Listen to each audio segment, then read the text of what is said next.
Hello everybody and welcome back to the United Stand. On today's show, some big new manager targets are emerging for the summer. I know you can already see the thumbnail. Luis Enrique is on there. It is being reported that Luis Enrique is a dream target for Manchester United. Whether there actually is any truth in that is a different matter. I am going to discuss it because as much as people will say there's absolutely no way you're going to get Luis Enrique dream on, and Ben Jacobs essentially said that on the show yesterday if you watched it, that PSG are adamant he's not going anywhere. We still are Manchester United, and that is the calibre of manager we should be aiming for. Why are we lowering our standards year upon year upon year? That is the calibre of manager Manchester United should be aiming for. Would they still struggle to work with what's currently going on? I think so.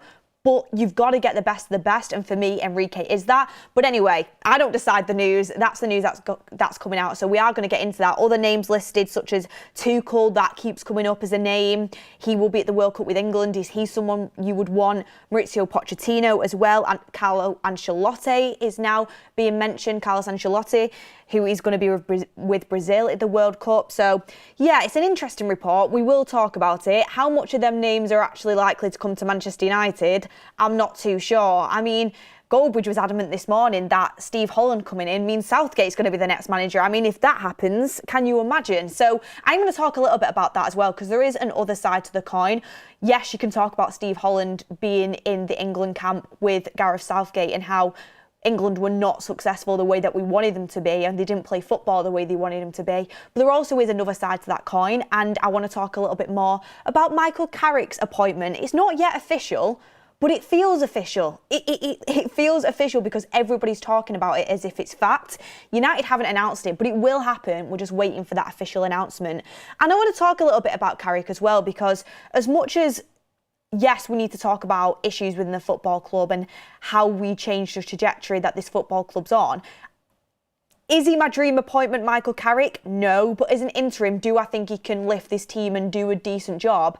I actually have some sort of belief he can, based off his track record. However, I will talk about it. I think he had a better team. When Solskjaer got sacked and he became interim manager, I think he had a better team than what he's got now. I'm going to talk about it a little bit. But that track record of Villarreal, Chelsea and Arsenal, I mean, beat Arsenal, drew with Chelsea, that a good Chelsea side, beat Villarreal in a game we had to win.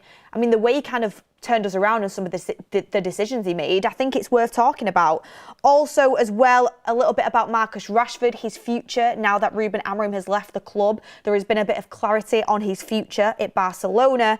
And Kobbie Mainoo, previous interview with Rio Ferdinand and Michael Carrick coming out. It's kind of making its way around social media of Michael Carrick saying that Kobbie Mainoo is a player you've got to build your midfield around. He's a player that knows a football club, a really, really good talent. So Kobbie Mainoo's gone from potentially leaving in January to potentially being one of the main guys in the midfield for Carrick for the rest of the season. We'll have to wait to see how he lines up, but it's definitely worth talking about. But anyway, everybody, get your super chats in, get your comments in. Let's get interactive. Smash a like on the video if you've not already.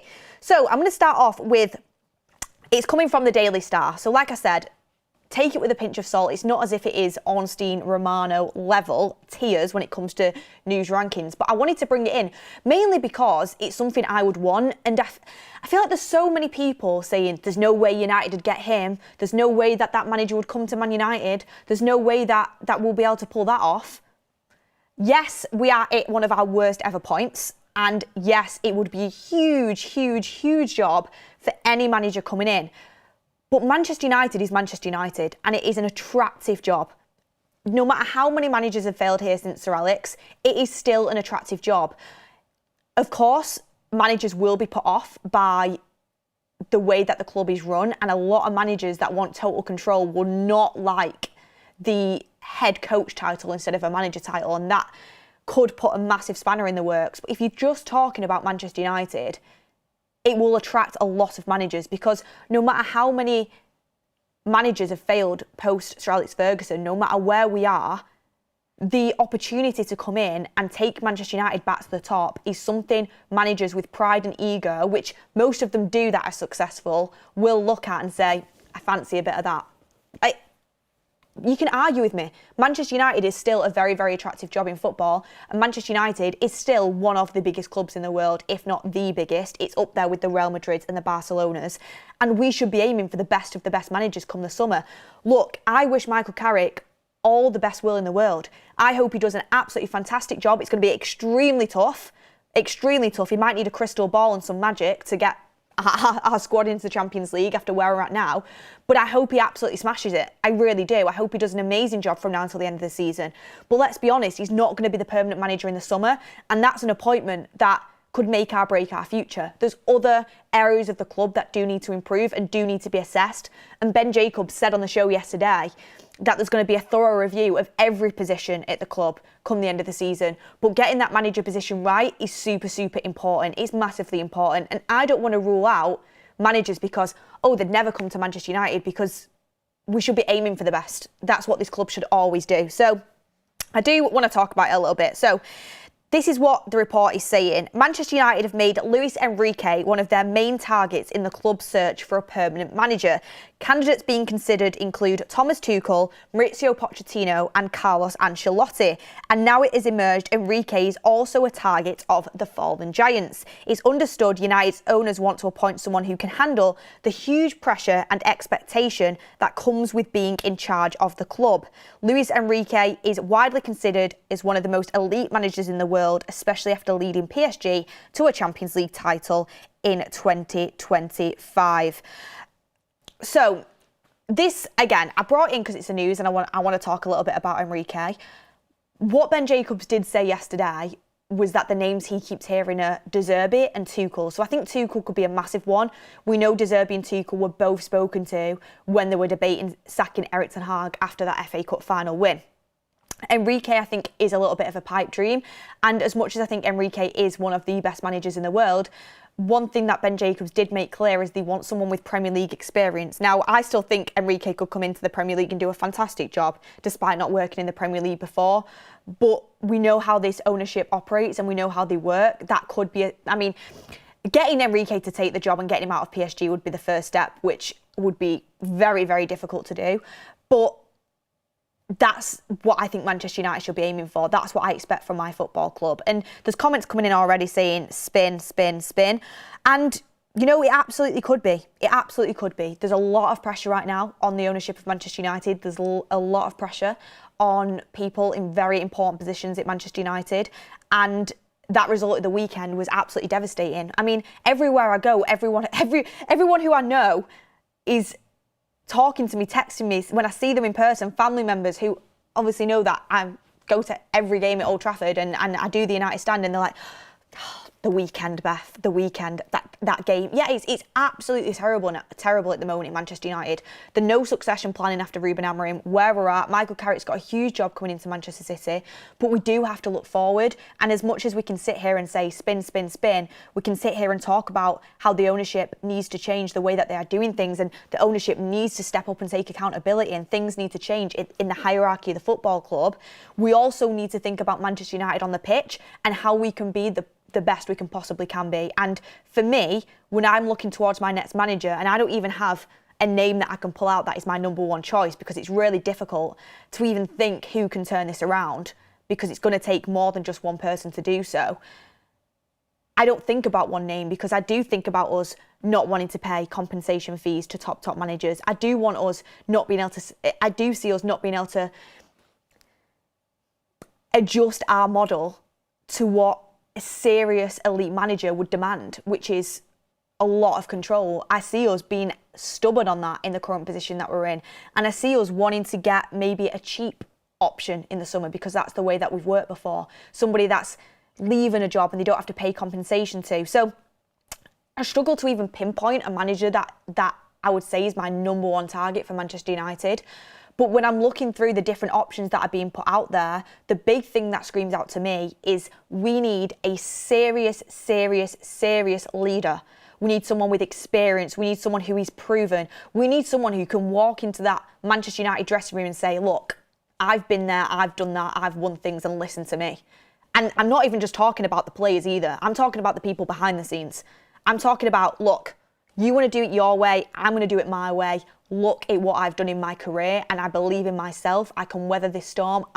Trust me, and I will get us back to the top. You need someone with that kind of aura. You need someone who really can't be questioned because they've got the CV and they've got the experience behind them, and they're not intimidated by this job, and they can't be questioned. That's the type of character we need. I feel like as a fan base, and I've been caught up in this as well in the past, I thought we need a manager for the next 20 years. You know, we need a manager that is going to be, you know, the next Sir Alex Ferguson type manager. You know, when Ruben Amorim came into the football club, he's only young. I think he's 40 years old, Ruben Amorim, around that age. I thought, oh, this would be great. You know, he's in here for the long haul. He's young, he's fresh. He can take Manchester United back to the top, and I was really excited about that long project. Manchester United need to be fixed quickly. Even if we got in a manager that was in for the next 3 years. Because, you know, that feels like a long life for a manager in this day and age at Manchester United, to be honest with you. Even if you got in like a seriously experienced manager for 3 years that could whip this squad into shape, could whip this club into shape as much as they could possibly do with the tools that they had. And then even if you moved on to somebody else, but if you did laid the groundwork, that's what we need. We need serious help. Like serious help. And people will talk about Carlo Ancelotti. Oh, but he's going to Brazil now. Oh, but he's 66 now. Is he going to want to do the job? And that's a fair comment.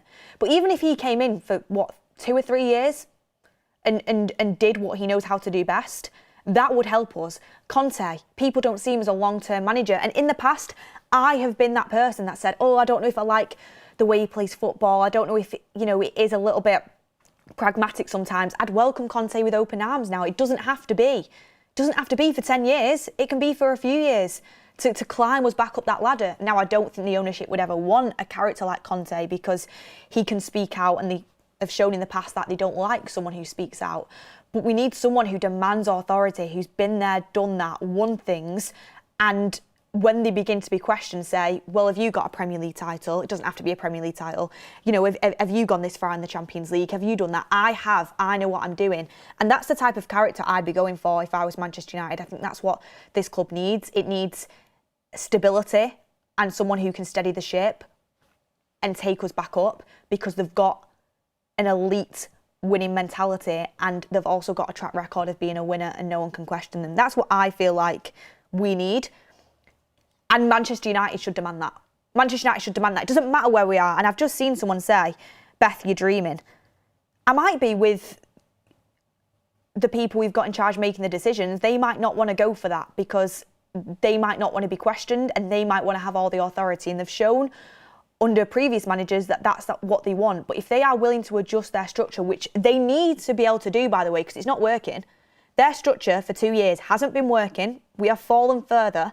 So it's obvious that their structure isn't working. They need to be willing to adjust that. That is how I see Manchester United being able to get out of this mess.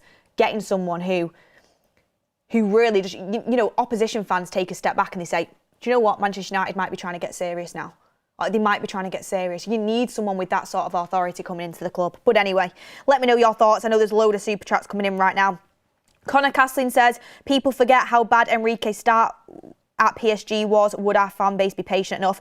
To be honest, I don't think United will be able to get Enrique, but we should be aiming to get Enrique. And to be fair, I'm pretty sure he did quite well when he first went into PSG. I know, it wasn't, every single trophy straight away, but from my memory, I'm pretty sure he did quite well as soon as he went into that PSG team. And the trophies ended up following on top of that. Football analyst says, Enrique is not a yes man whatsoever. And neither is Xavi. Xavi will never be Man United manager under the Glazers. He got the sack because Barca was broke. Irish Whiskey 86 says, who would want to manage this mess? You can put it that way, but you can also say, who wants to crack it, bringing Manchester United back to the top and going down as one of the best managers of all time if they do so? That's what the appeal is. That's what the appeal is. James Bates says Southgate in. I'm going to get to that because there was an absolutely excellent tweet by Swedish Rumble that I want to read out onto the show. And I know it might be unpopular with some who watched Goldbridge's show this morning, but Steve Holland isn't all doom and gloom. And I I think in the community we should show both sides of the coin. Yes, there's the element of, would they even dare to bring Southgate in after Steve Holland's kind of got, you know, his feet in the ground at Carrington? Or there's also the flip side of, Holland's also worked with, you know, Carlo Ancelotti, Jose Mourinho. I think he's worked with Conte before. There's also that flip side as well. Sanika says, I've heard the owners are regularly trying to control the team's lineup. If this is true, why does it even matter who the manager is if he can't make changes without overstepping? I don't think they've had any input on the lineup at all. I think as far as it went was Jason Wilcox suggesting to Ruben Amorim he needs to go to a back four because they're not going to invest in players for a back three because it's not been working. That's as far as it's gone that I've heard, but I might be in the wrong and you might have a secret source that knows way more than me. So I don't think they've interfered with lineups. And just with the Enrique thing before I move on to some other news as well. You know, he's got proven elite success. He's got tactical identity. He's got authority and discipline. He's adaptable. He demands respect. He's got a clear way of playing football, but also at the same time, there would be conflicts with the hierarchy if the hierarchy continued the way that they are, because he would want full, total sporting control and he would demand that, and rightly so. But I think it's a lot, as wrong as this is, I think it's a lot easier to say to Ruben Amorim, which is why maybe Ruben Amorim came out and said, I know my name's not Tuchel, I know my name's not Conte, but I'm the manager of Manchester United. I think it's a lot easier to say to Amorim, you know, after 14 months of if you're not really being able to win many games and not being a proven name, we want you to change, than it is Jason Wilcox going up to Luis Enrique and saying, fancy not playing that way, mate, and Luis Enrique going, have you won a Champions League? Have you gone and done what I've done in Europe? No, you've not. So I'll keep doing what I'm doing, thank you very much. Because he's got it to back it up. As much as Amorim should have been allowed to be the manager, and I completely get that point, he didn't have anything to back it up apart from, well, you told me when you brought me in that you would let me do this. You told me that I was going to be able to do this, and now you're going back on your word, and that is a fair point. But you go up to a character like Enrique and you say, don't think that style of play is working for you, mate. Enrique's going to be like, well, look at all the times it has worked. And look at the Champions League I won. Look at this, look at that. Do you know what I mean? He can go there with titles and elite winning track record and say, who do you think you're talking to, essentially? So that's kind of the difference. Even though if you are employed to be the manager of Manchester United and you are told that there is a certain plan, it must be frustrating if that plan starts to change and you are basically led down a garden path that didn't lead to the result you wanted to, which maybe is what happened with Ruben Amorim. He also didn't have the success to kind of back up his points in that aspect. But also, as well, the only other thing I'd worry about with Enrique, but to be honest, after what we've dealt with for the past few years, it's hard to even pick out flaws in Enrique, is that I think he'd need a lot of money. I think he'd need a lot of money, and I don't know if United have it to spend. I know the new cost regulations that are coming in the summer will allow Manchester United to spend more, but he'd need a lot of money. You know, he's worked with some seriously talented players, and Manchester United need money invested into that squad to be able to play the way that Luis Enrique would want to play. So I don't think we'd get him. I think PSG and the power that they wield, I don't think their ownership or hierarchy could stomach losing the likes of an Enrique to a failing Manchester United. I just don't think they'd let it happen. I know that he's not signed a new contract yet. It might be a matter of time, but his contract still runs until the end of the 26-27 season, if I'm not mistaken. So if you wanted him in the summer, he'd have to go to PSG and say, I want to go to Manchester United, and you'd have to pay out PSG a lot of money. And I don't think they'd want to do it, and I don't think INEOS would want to do it, and that's where I think that story dies. But do I think he's the best manager we could possibly get at this moment in time? Yeah. I think of course, there's always worries and risks to any manager you're looking at, but I think he has the most I think he has the most pros versus cons, and he'd be an absolute breath of fresh air, but I just don't think PSG would allow it, and I just don't think Manchester United have the power to go and make that move right now, even though we should. Red Devil Germany says, hi Beth, I think we could get Enrique. He won everything in Spain and France and could search for a new challenge. Still wondering, but still attract good players and coaches. That's another thing. And Red Devil, I think that's a brilliant comment. It would take Enrique saying, I want that Manchester United job, I want that challenge for it to happen. and United agreeing to pay PSG out. That's what it would take for it to happen. And I know people say, why would Enrique want to come to a failing Manchester United? For that challenge, he's proven himself in Europe, PSG, Barcelona. Like, that'll be on his record forever. If he came into Manchester United and didn't succeed, do you think anybody's going to look at Luis Enrique in a few years' time and say, oh, you know, God, his career fell down the toilet? No, they're going to say, what happened to him at Manchester United is what happened to every other manager since there. There's a massive problem at Manchester United. Enrique won't get blamed for it. Enrique will go down as a brilliant coach who's won Champions League, won everything at Barca, won everything at PSG, and Man United will come out of it looking like the mess because of our track record versus his. So it's not as if he'd be putting his reputation on the line coming to Manchester United, but what it could do, if he managed to get Manchester United anywhere near the success of a Barcelona and a PSG, who, whilst Enrique was in charge at both clubs, will run very differently to Manchester United and had very different squads available to him. If he could do that, that'd be a huge pull factor. But it's just if and when, and it'd be completely up to him. But I do think there is some sort of pull there. Jamie Damwin says, I don't think I can do it anymore with this board. And I get people's frustrations when it comes to that. I'm frustrated with the board, I'm frustrated with the ownership, I'm really frustrated with how things have panned out.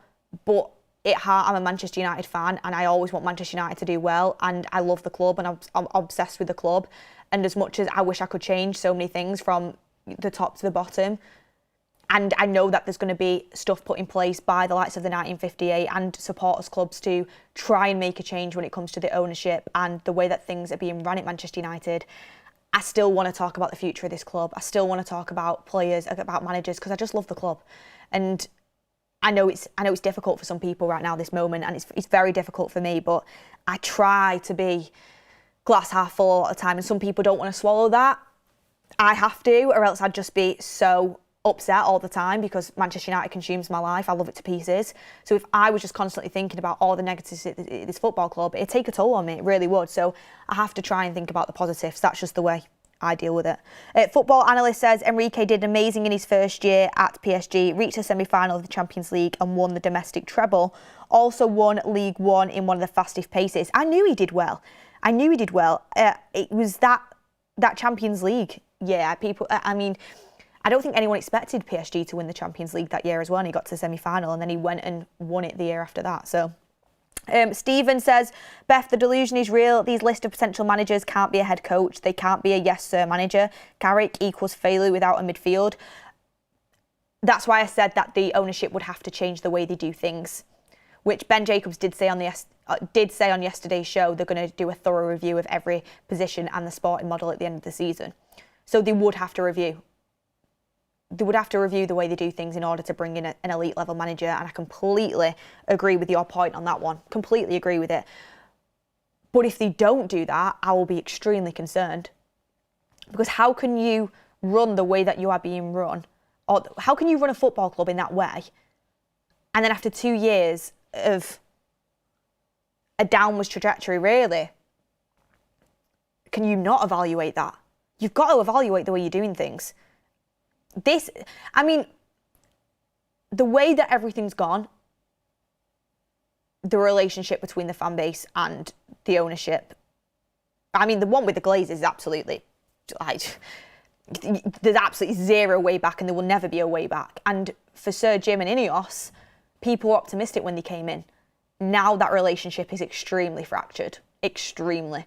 And this decision in the summer of, if they carry on the way that they're going with that footballing structure at the club, what manager they decide to bring in, loads of moving parts are going to be absolutely crucial for their future at this football club, in my opinion, because people are really they're up to here with it. The patience is absolutely gone, and people love this football club too much to allow it to. We're playing 40 games this season. I think the last time we did that was 1915 or something silly. That is just unacceptable, and people won't put up with it for a long period of time. They really, really won't. Connor Castlin says, I've done that one. And Jack Devlin says, Beth, what's the news? Only just joined here now. Just talking about some potential managerial candidates that have been put out in the news. Might be spin, might be truth in it. my opinion is Man United should always be going for the best, and we've got to make the right decision and the best in class appointment. Also got some more news to bring in just a second about Rashford and Mainoo as well. Josh Waring says PSG will never allow it, but we need both Luis Enrique and Luis Campos to replace Wilcox. Bring in Van der Sar to replace Barada as well. Luis Campos, now you're talking. Nos Gaming says we need more than a new manager. We need other players. We're missing players like Antonio Nusa, he's a gem. They call him Norway's Ronaldinho. He's currently playing for RB Leipzig. Chelsea have tried to get him in the past. I loved Jan Diamandi, by the way, and he came out and said he's a massive Liverpool fan and his dreams to play for Liverpool, so that kind of put a pin in that. Although Ekatike is a huge United fan and he's at Liverpool, isn't he? Josh Waring, a member for 18 months. Absolutely fantastic. Brilliant stuff. Brilliant stuff. Thank you very much for that. But look, I want to read out a little bit from Swedish Rumble on Steve Holland, because I read it and I thought Goldbridge went very much in on the Steve Holland appointment this morning. And like I said, I think it's a community that we evaluate both sides of the coin.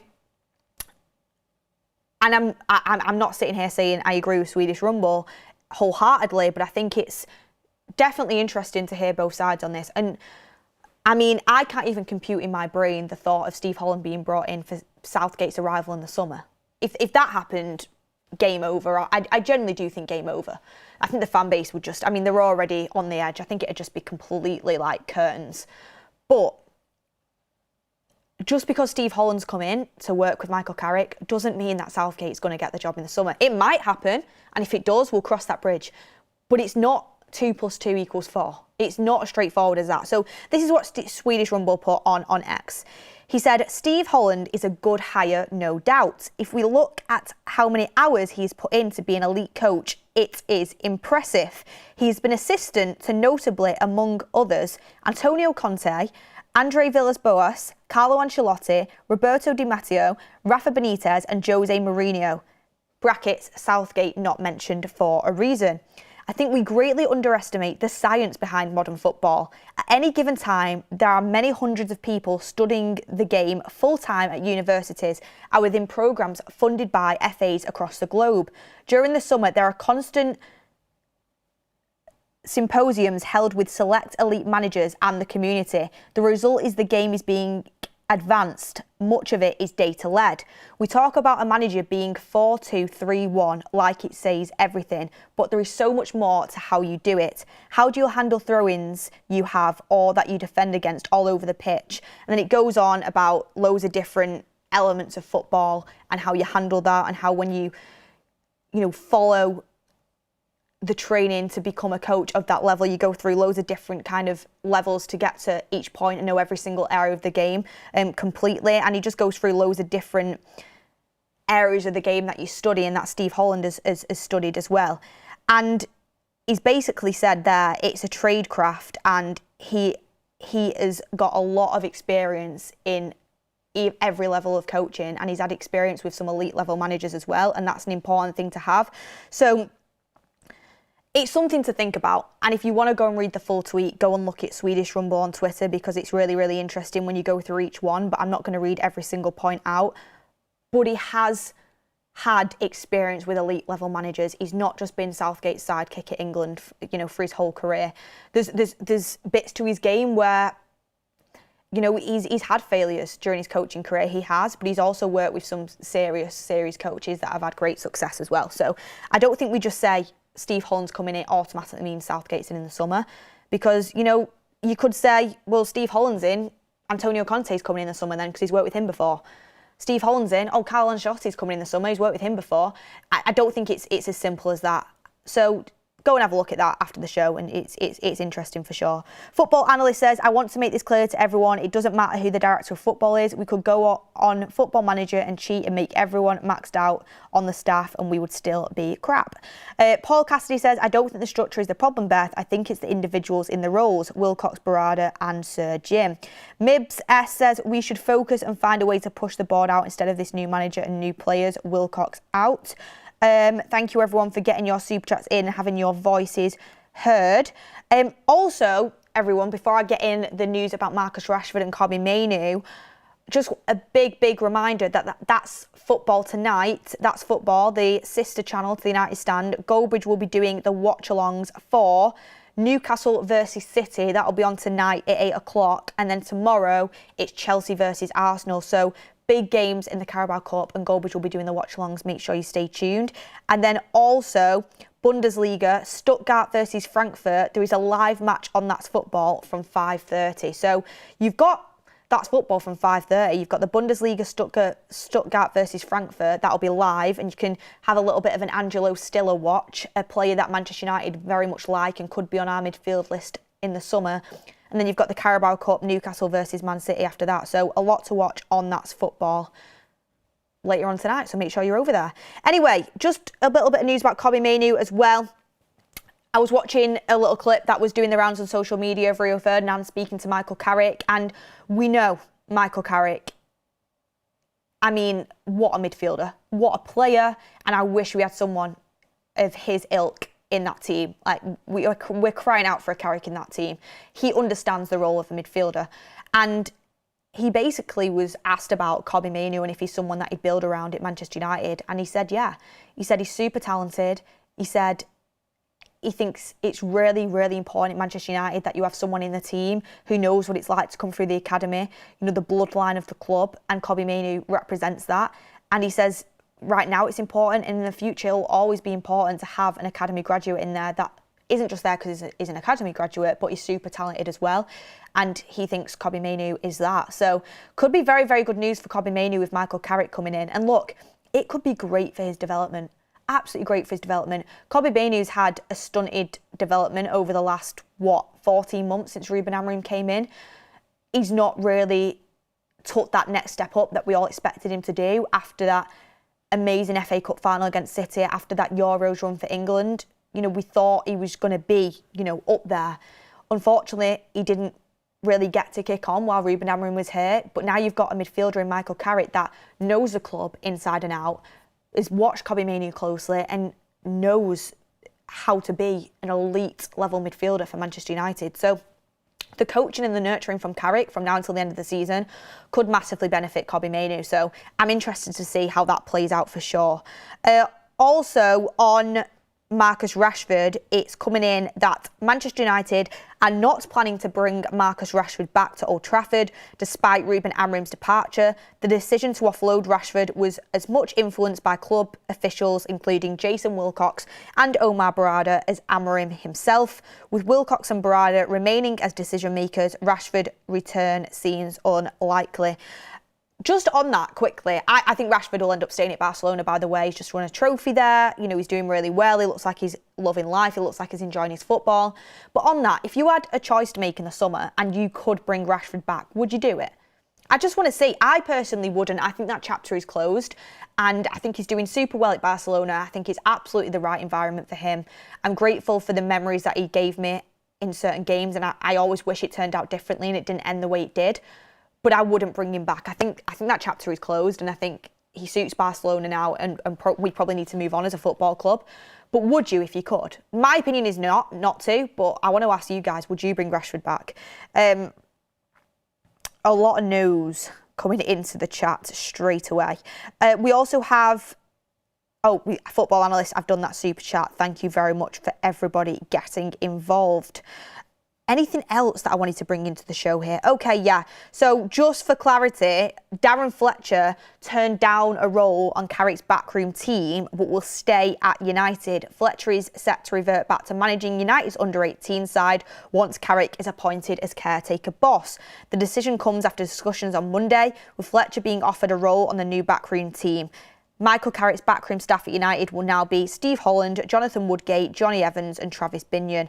Look, fair play to Michael Carrick. He needs a medal after, you know, doing that interim job from now until the end of the summer. But fair play to Darren Fletcher, because, you know, he stepped up. He's been in around the first team, and he could have just taken, you know, a role on the backroom staff of Michael Carrick, and I don't think anyone would have bat an eyelid. But for his development, managing that under-18 side, he clearly completely understood the academy side of the game. He's doing really well with them. He gets to be a coach within his own right. I think that's the right move for him. So yeah, he'll keep developing as a coach of the under-18s, and I think the under-18s are in good hands with Darren Fletcher there. He seems to know the academy really well, especially when he was speaking as that interim boss for that short period of time.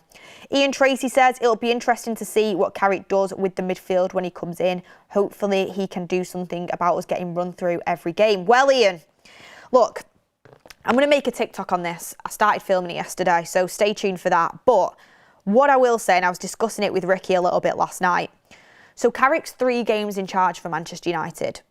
Villarreal, Chelsea and Arsenal, right? So he changed his midfield in each one of them games. Against Chelsea, he suffocated Chelsea's attacking talent. And do you know how he did that? He played a 3-man midfield of Fred, Matic and McTominay. 3 proper midfielders in there. Ricky'd be loving it. And in front of that, he had Bruno Fernandes and he had Rashford and Sancho on the counter-attack.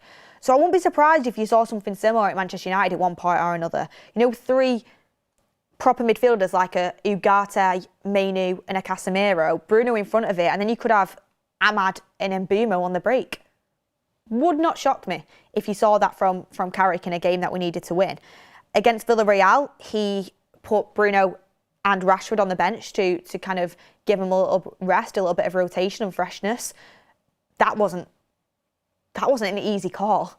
Like, a lot of managers would have just took the easy route and started both of them. He put Donny van de Beek in there, he had Martial and Sancho on the wings with Ronaldo up front, ended up winning that game 2-0. And then against Arsenal, and he had McTominay and Fred in the midfield behind Donny van de Beek. And against Arsenal, he had McFred in there, and then Bruno, Rashford, Sancho and Ronaldo. So a little bit more attacking talent because Arsenal were always going to give us a little bit more space. So that gives me hope when it comes to Carrick about plugging that issue in our midfield. I don't think he has as good as a squad as he had when he came in after Solskjaer, which I think is a bit damning of Manchester United, to be honest with you. I mean, we had Ronaldo then. I think our squad isn't quite as good now. So he's going to have to work with what he's got. But look, like I said, I wish him all the luck in the world. He's going to need it. Snasty Studio says, if we get Enrique, give him literally everything he wants. If we don't, then if/when poor results come in, call to sack the board who deserve it. I mean, if we could get Enrique in, which I think should be our aim, you would have to give him sporting control. He's very different. It's very, very different getting an up-and-coming manager and giving them complete sporting control than getting someone who has proved themselves and giving them sporting control. It's very, very different. Daniel Thompson says, hope you're well, Beth, plus the United stand, great show as ever. Man United is a ticket to paradise or hell. Could go amazing or awful, no matter what. Have to get the very best next. Daniel Thompson, I absolutely love that. It's either a ticket to paradise or hell. That literally is what Manchester United could be in the future. And let's hope things turn around. I know it's difficult and I know it's hard to say, well, let's hope. You know, we've got to put action in to do it, but some big decisions to be made in the future for Manchester United and now, to be honest with you, as well. But look, Carrick should be announced anytime. Let's hope he does well from now until the end of the season, gives the new manager some sort of European football. And yeah, we'll keep cracking on, everyone. Thank you very much for watching the show. Smash a like on the video if you haven't already. Have a lovely afternoon, everyone, and I will see you on the next one.